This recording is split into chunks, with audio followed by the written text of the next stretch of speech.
What up, folks? Once again, it's your boy Tim with another ride sharing video. As you can see, this one is titled Do Strikes Work? And this is pertaining to essentially a nationwide strike of ride sharing drivers in regards to shitty wages, little concern over our safety in regards to who they're putting in our vehicle, and just a lackluster content with the ride sharing companies on how they're treating us in general. So you do have thousands of drivers potentially striking all over the country this weekend. So I'm asking, does a strike even work in a subcontractor, independent contractor environment as opposed to a W-2 environment? Well, being candid, I have worked for unions for a number of years. I was a unloader with UPS for a few years in Chicago with the Teamsters Union, Local 705, and I've worked for over a decade with American Telephone and Telegraph, now known as AT&T, Illinois Bell, SBC.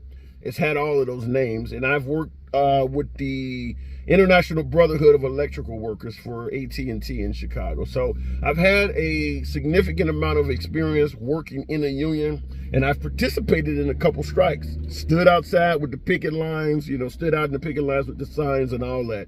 And that's what I'm going to talk to you about, how I believe we could strengthen the effectiveness of a strike, in which I do not believe we are being very effective right now, which is why I gave you the comparison of screaming in a forest versus screaming in a crowded movie theater.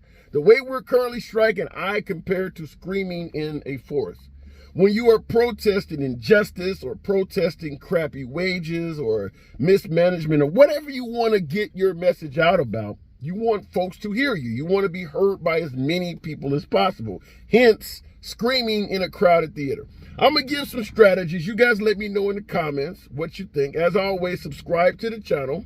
Click the notification bell. I respond to any and all comments. Let me know what you believe may actually also help us, or how you feel about these strategies I'm going to present. First of all, we need to get attention. Let's say I'm a single dad and I only use Uber or Lyft to go pick up my child every other weekend.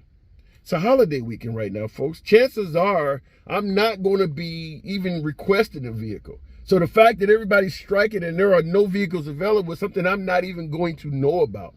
You want everybody to know about the same thing. If I ride Uber or Lyft to work Monday through Friday, right now it's a holiday weekend. I'm probably off work.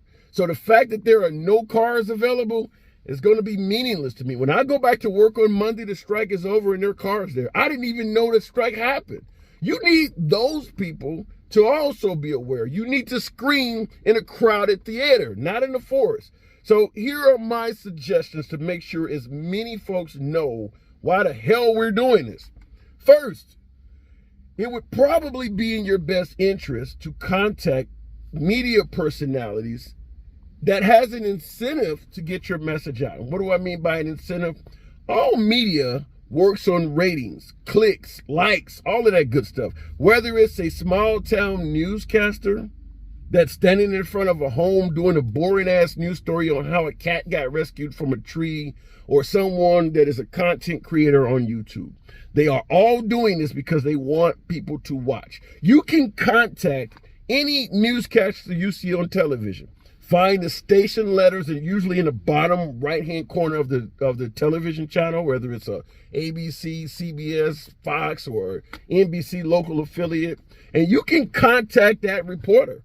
They all have email addresses. You can let them know what's going on with Uber or Lyft, and let them know how it will incentivize them to have an interesting story on television. Because at the end of the day, a lot of folks do not give a shit about what we're going through. But if you can let them know that there is an incentive for them to report it, you might get more people telling your story. And that's what we want, is we want to get the story out to as many people as possible, which is also why I strongly recommend contacting YouTube content creators. Folks with big YouTube channels or big social media pages. It doesn't have to be ride sharing oriented. They want clicks and likes too. Point I'm trying to make here is that there is a woman that did a story called Uber is a Scam. You can type it in YouTube. It's called Uber is a Scam. Wasn't a ride sharing channel. That video got 6 million views on it. It was from 6 years ago. That woman did a Uber is a scam video from 6 years ago. She's gotten 6 million views. As a content creator, she's made a lot of money off of that video. She's got a lot of likes and clicks and subscribers from that video. So that's what she cares about. So even though she may have not given a damn about what we're going through as drivers, those ratings are something that she does want, which means that person had an incentive to tell people what we're going through. So I'm making it clear, contact folks. Don't automatically think they do not give a damn about what we're going through. Focus more on the fact that you can let them know it's beneficial to them to get the story out. And last but not least, newspapers as well. There are plenty, I mean, obviously the newspaper industry is a dying industry, but they're still writing editorials and things like that. So you can contact all of them. Their email addresses are at the back of the paper.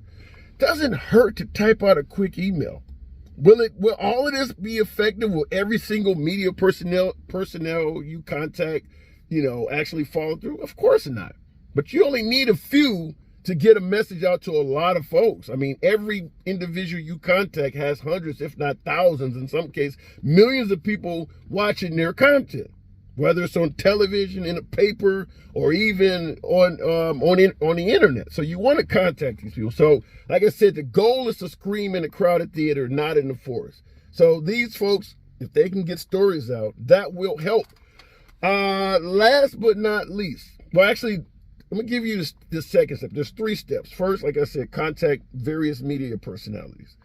The next step is, even though we do not have facilities to picket in front of, and I'm a former union employee, as I stated earlier in the video, I've stood in front of buildings and participated in strikes for 2-3 days straight. Here's the problem. You got to find someone that cares about this cause enough to work on it for free. When I was a union employee, we would go stand in front of the facility with picket signs. We're not getting paid. We're off work. We strike. So we're on strike. We're not getting any money, but yet we're standing out there holding up these damn signs. And we stood there for 8 hours a day, our entire shift, for 3 straight days until we got our needs met and the strike ended. So you're going to have drivers willing to do that. But how do you do that if there's no business to picket in front of? Here's how you do that. You got 1 or 2 ways you can do it. First of all, you can put signs on your vehicle. You've seen folks with everything from magnetic signs, you can put a big paper billboard sign on the side of your car that just simply says, I would normally be picking you up and taking you home from work or taking you home from the club, but we don't get paid shit and we're here to protest low wages. If you want to give examples, I took somebody home from the club last evening, they paid $12 and I received 5 of it. You can write whatever you want on there. Just make sure they can read it. You can drive around crowded areas, making sure people know why you're protesting. Even though you don't have a building to stand in front of, more and more people are seeing why you're protesting. A more stronger way to do that, hang out in front of a club on Friday or Saturday night, 2 a.m. when everybody's lined up waiting for rideshare cars to show up. Show up with your Uber or your Lyft play card in the window clearly lit up to let people know you are an Uber or a Lyft car, and put a sign on your vehicle that says, normally I would be taking you home, but we're protesting the fact that they only give us 40% of what you pay.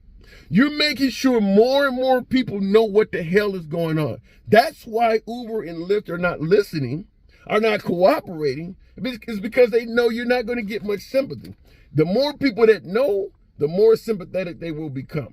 Also, a lot of passengers believe what they pay to get from point A to point B, the overwhelming majority of that goes to the driver. So when you tell a passenger you're not making shit, they think you're just bullshitting, complaining about your salary like everybody else. A lot of them don't realize that some passengers, or better yet, some drivers are only getting 30-40% of the fares. There are plenty of trips you can take a passenger on and you earn actually less than the ride-sharing company. Most passengers would never dream that that is actually happening, where the driver is getting ripped off that much. You want that kind of shit to be televised and known and told to the passengers. At the very least, it might start encouraging more passengers to tip.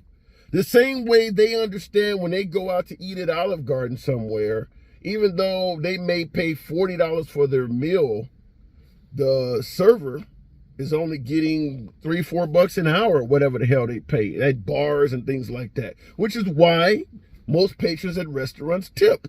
It's because they know the waitress is not making shit. In our business, they think we are. So you need to get that message out. Like I said, signs on vehicles, particularly when you go to areas where you know people are waiting for a ride.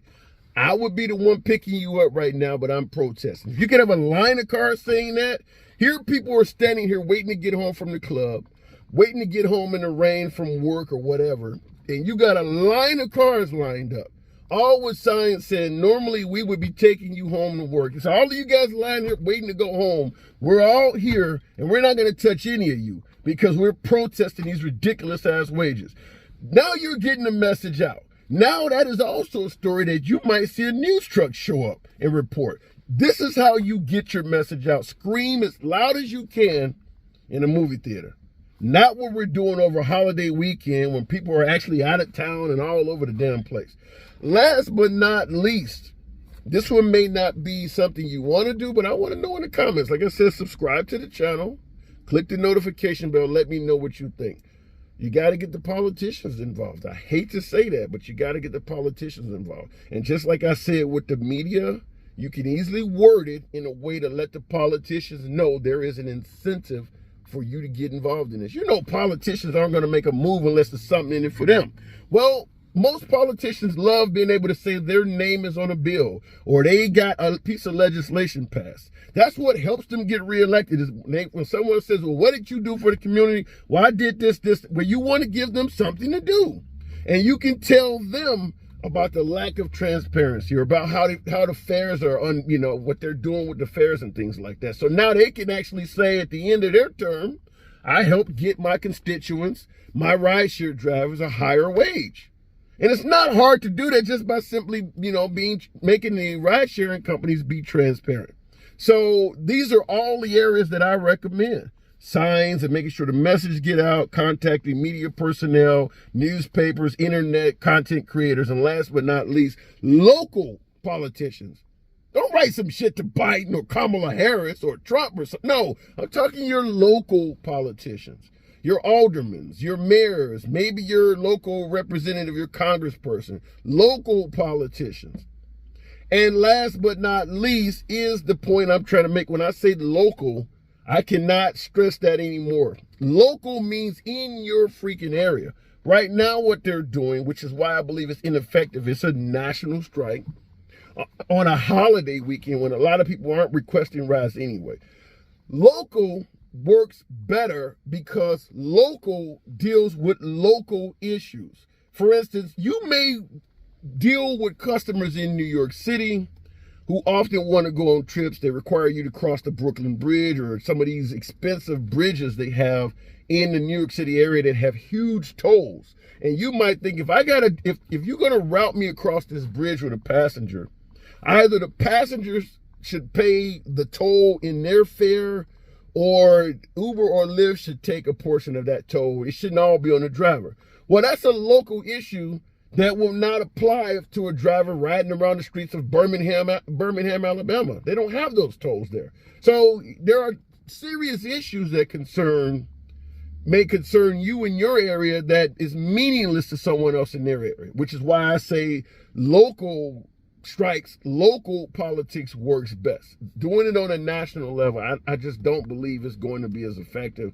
Same thing with dealing with the cops and parking, things like that. There are, like, if you're in Columbia, South Carolina or Boise, Idaho, doing ride sharing, and they do have ride sharing there, you're not worried about being pushed out of a parking space for parking too long or, having a cop come and tell you, you got to keep moving. If you're in Chicago or Boston somewhere where parking is a premium, now you're dealing with the police and parking issues and things like that. So the local issues in Boston are going to be totally different than the ones in Boise. So that's what I'm saying. You need to do this on a local level because your issues are going to be different than somebody in Los Angeles or San Francisco. So a nationwide protest or nationwide strike from that example also, to me, in my opinion, is ineffective.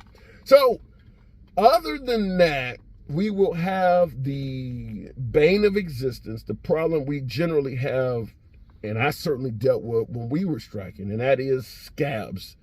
In the union theater, we have something what is referred to as scabs, and those are people who go against their own best interests. We're all taking off to get better wages, hopefully from the company, but this person decides, I'm gonna go and work anyway. I don't want to miss 2 or 3 days pay. So they keep going in and working anyway, and they ultimately will undercut your efforts. And if we end up having too many scabs, people who are not going to take off and stop driving, then it's going to reduce the effectiveness of the strike in general. In the ride sharing business, there probably is going to be some scabs. I mean, there's no other way around it. There's guaranteed some people are not going to take off, but even still, I believe if implemented the way I just suggested, where you get media personality involved and you basically put signs on your vehicle. You can go to Walmart and buy a poster board for, I don't know, what do they cost, about maybe $1.50. You can get a Sharpie and you can literally tape it to the side of the door. And it could be about the same size as your damn door. And you could easily put a sign on there saying, normally I would be taking you home, but the wages are so shitty, we're not doing it. We're on strike. And you can put down there what percentage you get, how much you get per mile, big letter so people can read it, and just park across the street from where a whole club that's lined up with people waiting to get home. So I do believe those are the ways to scream as loud as possible in a movie theater, as opposed to what we're doing now, which is screaming in a forest. Last but not least, I want to give a shout out because I found out about this. Like I said before, I've been ride sharing off and on since 2014. I only do it part-time now because the wages are so shitty. And as you see in my video, in which I titled How to Maximize Profits in 2022, I talk about do not drive for base fares. Only do it when they're offering surge pricing bonuses or streak bonuses or some kind of incentive. If you drive for base fare, you're getting fucking ripped off. I strongly advise against doing it. But I want to give a shout out to the rideshare professor. This guy, he does a lot of really good videos. I believe his story, if I'm correct, is that he got ripped off by one of the ride-sharing companies, whether it's Uber or Lyft. He gave out his coupon code or whatever it is and led to a lot of drivers, hundreds of drivers signing up to be rideshare drivers, and the company never paid him. So he's been screwed on both ends. If you look at a lot of his earlier content, it was very pro Uber and Lyft, very pro rideshare, and telling you how to make money, telling you what to do, but it was certainly in favor of getting out here, getting your hustle on and making money. Now his videos are more anti-ridesharing, similar to yours truly. And it's because he's been ripped off over and over and over again about these companies. He's the real deal. I'd highly encourage his channel. In fact, he obviously has more followers than I do, but I would highly encourage viewing his material. It is very informative. So the rideshare professor, but I go back to Uberman. I'll see if I can put a picture of him up. He's no longer in the business, but he used to make also really good videos 5-6 years ago about same thing about first he was pro ride sharing. And then he became anti-ride sharing as he got into the business more and more, which is exactly what yours truly I did as well. I was pro-ride sharing when they were paying $2.20 a mile to the driver. And now in my market, they're paying 72, 73 cents a mile. And now I'm like, this is bullshit. So I'm down with the strike. I just wanted to give you some points. Being an individual that has substantial amount of experience with strikes, with working for unions, about what I think we're doing wrong in terms of implementing a successful strike. Let me know what you guys think in the comments. The videos went on long enough. I want us to do this, but I want us to do it properly so that we can actually eventually get something out of this. Like, even if it's only more passengers willing to tip because they know we're getting screwed over so much. Let me know. Subscribe to the channel. Click the notification bell. And as usual, I will catch you in the next video. It's your boy Tim. I'm out.